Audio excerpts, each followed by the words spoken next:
ಆದೇಶದ ಪ್ರತಿಯನ್ನ ಈಗ ಸೆಷನ್ಸ್ ಕೋರ್ಟ್ಗೆ ಸಲ್ಲಿಸಬೇಕಾಗತ್ತೆ. ಹೈಕೋರ್ಟ್ ವಿಧಿಸಿದಂತಹ ಷರತ್ತು ಸೆಷನ್ ಕೋರ್ಟ್ನಲ್ಲಿ ಪೂರೈಸಬೇಕಾಗತ್ತೆ. ಷರತ್ತುಬದ್ಧ ಜಾಮೀನು ತಲಾ ಇಬ್ರು ಶ್ಯೂರಿಟಿಗಳನ್ನ ಕೋರ್ಟ್ಗೆ ಒದಗಿಸಬೇಕಾಗುತ್ತೆ. ಅದು ಅದರಲ್ಲಿರುವಂತಹ ಪ್ರಮುಖವಾದಂತಹ ಷರತ್ತು. ಅದಾದ ಬಳಿಕ ದರ್ಶನ್ ಸೇರಿದಂತೆ ಇವತ್ತು 7 ಆರೋಪಿಗಳಿಗೇನು ಆದೇಶ ಸಿಕ್ಕಿದೆ, ಬೇಲ್ ಸಿಕ್ಕಿದೆ, ಆ ಬೇಲ್ ಆದೇಶದ ಪ್ರತಿಯನ್ನ ಸೆಷನ್ಸ್ ಕೋರ್ಟ್ಗೆ ಸಲ್ಲಿಸಬೇಕಾಗತ್ತೆ. ಈಗ ಸಿಕ್ಕಿರುವಂತದ್ದು ರೆಗ್ಯುಲರ್ ಬೇಲ್. 6 ತಿಂಗಳ ಬಳಿಕ ಈಗ ಜಾಮೀನು ಸಿಕ್ಕಿರುವಂತದ್ದು. ದರ್ಶನ್ ಈಗ ಈವರೆಗೆ 6 ವಾರಗಳ ಕಾಲ ಮಧ್ಯಂತರ ಜಾಮೀನಿನ ಮೇಲೆ ಅವರು ಟ್ರೀಟ್ಮೆಂಟ್ಗೋಸ್ಕರ ಹೊರಗಿದ್ರು. ಆದ್ರೆ ಈಗ ಟ್ರೀಟ್ಮೆಂಟ್ ಯಾವ ರೀತಿ ಪಡ್ಕೊಳ್ತಾರೋ ಬಿಡ್ತಾರೋ ಅವ್ರಿಗೆ ಬಿಟ್ಟಂತ ವಿಚಾರ, ಸ್ವತಂತ್ರರಾಗಿರ್ತಾರೆ. ಆದ್ರೆ ಈಗ ಸಿಕ್ಕಿರುವಂತಹ ರೆಗ್ಯುಲರ್ ಬೇಲ್ಗೆ ಸಂಬಂಧಪಟ್ಟಂತೆ ಷರತ್ತುಗಳೇನು ಅಂತ ನೋಡ್ತಾ ಹೋದ್ರೆ ಅವ್ರು ಅದೇ ವ್ಯಾಪ್ತಿಯಲ್ಲಿ ಇರಬೇಕಾಗತ್ತೆ. ಜೊತೆಗೆ ಯಾವುದೇ ರೀತಿಯಲ್ಲೂ ಸಾಕ್ಷಿಗಳ ಮೇಲೆ ಪ್ರಭಾವವನ್ನು ಅವರು ಬೀರುವಂತಿಲ್ಲ. ಜೊತೆಗೆ ತಲಾ ಇಬ್ರು ಶ್ಯೂರಿಟಿಗಳನ್ನ ಕೊಡಬೇಕಾಗತ್ತೆ. ಅದಾದ ಮೇಲೆ 7 ಆರೋಪಿಗಳ ಬಿಡುಗಡೆಯಾಗತ್ತೆ. ಬಿಡುಗಡೆಯಾದ ಮೇಲೂ ಕೂಡ ಇದ್ದಂತಹ ಷರತ್ತುಗಳನ್ನ ಅವರು ಪಾಲಿಸಬೇಕಾಗತ್ತೆ. ಆದ್ರೆ ಇಷ್ಟಕ್ಕೆ ಮುಕ್ತಾಯ ಆಗತ್ತಾ? ಬಹುಶಃ ಇಲ್ಲ ಅಂತ ಅನಿಸುತ್ತೆ ಅವಿನಾಶ್, ನೋಡ್ತಾ ಹೋದ್ರೆ. ಯಾಕಂದ್ರೆ ಪ್ರಾಸಿಕ್ಯೂಷನ್ ಕೂಡ ಸುಪ್ರೀಂ ಕೋರ್ಟ್ನ ಮೆಟ್ಲಿರುವಂತಹ ಸಾಧ್ಯತೆ ಇದೆ. ಯಾಕಂದ್ರೆ ಈಗ ಸಿಕ್ಕಂತಹ ಮಧ್ಯಂತರ ಜಾಮೀನೇನಿತ್ತು, ಆ ಮಧ್ಯಂತರ ಜಾಮೀನನ್ನ ಕೂಡ ಪ್ರಶ್ನಿಸಿ ಸುಪ್ರೀಂ ಕೋರ್ಟ್ನ ಮೆಟ್ಲೇರಿತ್ತು ಪ್ರಾಸಿಕ್ಯೂಷನ್. ಹಾಗಾಗಿ ಈಗ ಆ ರೆಗ್ಯುಲರ್ ಬೇಲ್ ಸಿಕ್ಕಿರುವಂತಹ ಹಿನ್ನೆಲೆಯಲ್ಲಿ ಅದನ್ನೂ ಪ್ರಶ್ನಿಸಿ ಹೋಗುವಂತಹ ಸಾಧ್ಯತೆಗಳಿರುವಂಥದ್ದು. ಒಂದೊಮ್ಮೆ ಹಾಗಾದಲ್ಲಿ ಅಲ್ಲೂ ಕೂಡ ನಾವು ಫೈಟ್ ಮಾಡ್ತೀವಿ ಅಂತ ದರ್ಶನ್ ಪರ ವಕೀಲರು ಹೇಳಿದ್ದಾರೆ. ಹೌದು ಪ್ರತಿಮಾ, ಇನ್ನೊಂದು ದರ್ಶನ್ಗಾದ್ರೂ ಈ 6 ತಿಂಗಳಲ್ಲಿ 4.5 ತಿಂಗಳು ಜೈಲು, 1.5 ತಿಂಗಳು ಹಾಸ್ಪಿಟಲ್ ಆಗಿತ್ತು. ಬಟ್ ಪವಿತ್ರ ಮತ್ತು ಉಳಿದಂಥವರು ಜೈಲಿನಲ್ಲೇ ಇದ್ರು ಆಲ್ಮೋಸ್ಟ್. ಜೊತೆಗೆ ದರ್ಶನ್ ವಿಚಾರದಲ್ಲಿ ಈ ಪರಪ್ನಗರದಲ್ಲಿ ಒಂದು ಫೋಟೋ ವೈರಲ್ ಆಯಿತು, ಸಾಕಷ್ಟು ಕಿರಿಕಳಿದ್ವು. ಆದರೆ ಇವರು ಸ್ಟಾರ್ಟಿಂಗಿಂದ ಇಲ್ಲಿವರೆಗೂ ಕೂಡ ಅಲ್ಲೇ ಜೈಲಿನಲ್ಲೇ ಇದ್ದಿದ್ದು.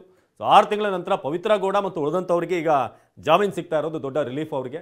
ಸೊ ರೇಣುಕಾಸ್ವಾಮಿ ಕೊಲೆ ಪ್ರಕರಣಕ್ಕೆ ಸಂಬಂಧಪಟ್ಟಂತೆ ಏನು ನಾವು ನಿಯಮಿತ ಜಾಮೀನಿಗೆ ಕೋರಿ ನಾವೇನು ಅರ್ಜಿಯನ್ನು ಸಲ್ಲಿಸಿದ್ವಿ, ಈ ಒಂದು ಅರ್ಜಿ ಮಂಜೂರು ಆಗಿರುವಂಥದ್ದು.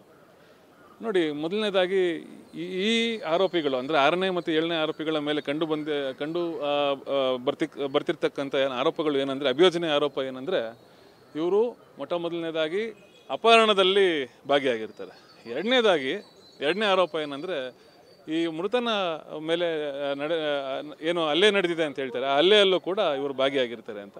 ಮೂರನೇದಾಗಿ ಈ ಏನೊಂದು ಈ ಮೃತದೇಹವನ್ನು ವಿಲೇವಾರಿ ಮಾಡೋದ್ರಲ್ಲಿ, ಸಾಕ್ಷಿ ನಾಶ ಮಾಡೋದ್ರಲ್ಲೂ ಕೂಡ ಇವರು ತೊಡಗಿಕೊಂಡಿರ್ತಾರೆ ಅನ್ನೋದು ಅಭಿಯೋಜನೆಯ 3 ಪ್ರಮುಖ ಆರೋಪಗಳು.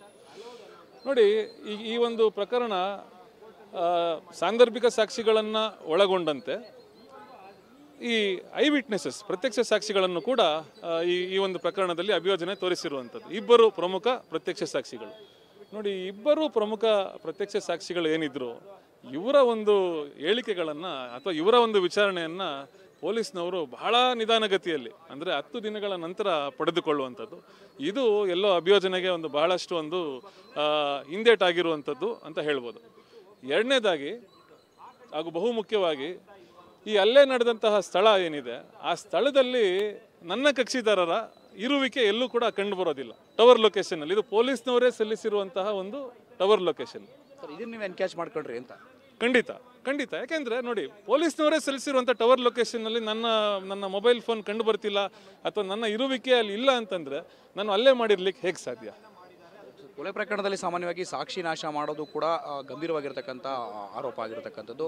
ಈ ನಿಟ್ಟಿನಲ್ಲಿ ಸರ್, ಅವ್ರು ವಾದ ಮಾಡಿದಂಥ ಪ್ರಕಾರವಾಗಿ ನಿಮ್ಮ ಆರೋಪಿಗಳನ್ನು ಹೊರಕರ ಜಾಮೀನನ್ನು ಪಡೆದುಕೊಳ್ಳೋದಕ್ಕೆ ಪ್ರಮುಖವಾಗಿ ಏನೆಲ್ಲ ಗ್ರೌಂಡ್ಸ್ಗಳನ್ನ ಈ ಕೋರ್ಟ್ ಪರಿಗಣನೆ ಮಾಡಿದೆ? ನೋಡಿ ಸರ್, ಕೊಲೆ ಪ್ರಕರಣದಲ್ಲಿ ಸಾಕ್ಷ್ಯ ನಾಶ ಮಾಡುವುದು ಕೂಡ ಗಂಭೀರವಾದ ಆರೋಪವೇ. ಆದರೆ ಶಾಸನ ಏನು ಹೇಳ್ತದೆ, ಕ್ರಿಮಿನಲ್ ಪ್ರೊಸೀಜರ್ ಕೋಡ್ ಏನು ಹೇಳ್ತದೆ, IPC ಏನು ಹೇಳ್ತದೆ, ಈ 201 ಕಲಂ 201 ಏನಿದೆ, ಈ ಅಡಿಯಲ್ಲಿ 201ರ ಅಡಿಯಲ್ಲಿ ಅಪರಾಧ ಜರುಗಿದ್ರೆ ಅದು ಜಾಮೀನಿಯ ಅಪರಾಧ, ಅದು ಬೇಲೇಬಲ್ ಅಫೆನ್ಸ್ ಆಗ್ತದೆ. ಹಾಗಾಗಿ ಸಾಕ್ಷ್ಯನಾಶ ಮಾಡುವುದು, ಅದು ಎಷ್ಟೇ ಒಂದು ಗಂಭೀರ ಪ್ರಕರಣದಲ್ಲಿ ಸಾಕ್ಷ್ಯನಾಶ ಮಾಡಿದರೂ ಕೂಡ ಅದು ಜಾಮೀನಿಯ ಅಪರಾಧ ಅಂತ ಶಾಸನ ಹೇಳ್ತದೆ. ಹಾಗಾಗಿ ನಾವು ಪ್ರಮುಖವಾಗಿ ಅಪಹರಣ ಮತ್ತು ಕೊಲೆಗೆ ಸಂಬಂಧಪಟ್ಟಂತೆ ನಮ್ಮ ವಾದವನ್ನು ನಾವು ನ್ಯಾಯಾಲಯದ ಮುಂದೆ ಮಂಡಿಸಿದ್ವಿ ಸರ್. ಷರತ್ತುಬದ್ಧ ಜಾಮೀನನ್ನು ಮಂಜೂರು ಮಾಡಿರ್ತಕ್ಕಂಥ ಪ್ರಮುಖವಾಗಿ ಏನೆಲ್ಲ ಷರತ್ತುಗಳನ್ನು ಹೈಕೋರ್ಟ್ ವಿಧಿಸಿದೆ ಸರ್? ಈಗ ಇನ್ನೂ ಅಧಿಕೃತವಾದ ಪ್ರತಿ ದೊರಕಿಲ್ಲ, ಆದರೆ ಕೆಲವೊಂದು ಜನರಲ್ ಕಂಡೀಷನ್ಸ್, ನಿಯಮಾವಳಿಗಳು, ಅಂದರೆ ಈ ಸತ್ರ ನ್ಯಾಯಾಲಯದ ಒಂದು ಜೂರಿಸ್ಟಿಕ್ಷನನ್ನು ಬಿಟ್ಟು ಹೊರಗೆ ಹೋಗುವಂತಿಲ್ಲ ಅದಾಗಿರ್ಬೋದು, ಅಥವಾ ಸಾಕ್ಷ್ಯನಾಶಗಳಿಗೆ ಸಾಕ್ಷಿ ನಾಶ ಮಾಡುವುದಕ್ಕೆ ಪ್ರಯತ್ನ ಪಡಬಾರ್ದು ಅನ್ನೋದಿರ್ಬೋದು. ಹಾಗೂ ಏನಾದರೂ ಮರು ತನಿಖೆ ಇದ್ದಲ್ಲಿ ಸಹಕರಿಸಬೇಕು ಅನ್ನೋದು ಈ ರೀತಿ ಒಂದು ಕೆಲವೊಂದಷ್ಟು